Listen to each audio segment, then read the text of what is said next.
വിളിച്ചിട്ട് കിട്ടുന്നുമില്ലല്ലോ. ആ ഹലോ, നീ ഇറങ്ങിയായിരുന്നാ? ഇല്ലമ്മ, ഇറങ്ങിയില്ല.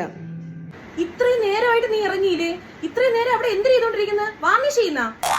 അയ്യോ അമ്മ, ഇതൊക്കെ ടൈം എടുത്തേ ചെയ്യാൻ പറ്റുള്ളൂ അമ്മ. ഓ, ടൈം എടുത്തേ ചെയ്യാൻ പറ്റുള്ളൂ. ഇവിടെ വല്ല മഞ്ഞപ്പൊടിയാ ഇത്തിരി പാലിൽ കുഴച്ച് മുഖത്തിടേണ്ടതിന് പകരം അവൾ അവിടെ ചെന്ന് കിടക്കുന്നു. എപ്പോഴേ പോയത്? രാവിലെ ഇവിടുത്തെ ആഹാരം ഒന്നും ഉണ്ടാക്കി വെക്കാതെയാണ് നീ പോയത്. ഇനി എപ്പോഴും വന്ന് ഇതൊക്കെ ഉണ്ടാക്കി തരുമോ എനിക്ക്? ഇല്ലമ്മ, ഞാൻ നേരത്തെ എത്തും അമ്മ.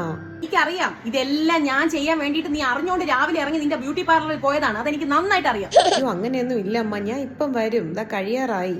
വരുമെന്നാ? ഇപ്പൊ ഇനി എപ്പം വരാൻ? സമയം എത്രയായി? ഉച്ചയായി. എനിക്ക് ആഹാരം വല്ലതും കഴിക്കണ്ടേ? മരുന്നുള്ള ഞാനാണ്. ഞാൻ എപ്പോഴും ആഹാരം കഴിക്കും. അയ്യോ അമ്മ, ചുമ്മാ കിടന്ന് ബഹളം വെക്കാതെ. ഇങ്ങനെ കിടന്ന് വിളിച്ചോണ്ടിരിക്കല്ലേ എന്നെ. ഞാൻ ഇതൊക്കെ കഴിഞ്ഞല്ലേ എനിക്ക് വരാൻ പറ്റുള്ളൂ. ഞാൻ അങ്ങോട്ട് വന്നേക്കാം നേരത്തെ.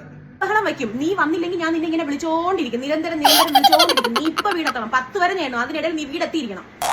ഞാൻ വയ്ക്കാണ് ഫോൺ. ശരിയില്ല, ഒരു പേടിയില്ല.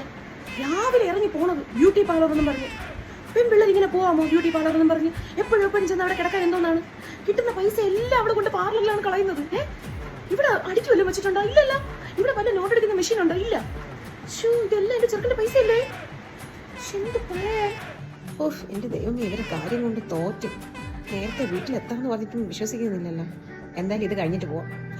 എന്റെ ദൈവമേ, എന്നെ പാർലറിലും വെറുതെ വിടൂല. ഇനി ഇത് പെട്ടെന്ന് കഴിഞ്ഞിട്ട് വീട്ടിലോട്ട് പോകണം.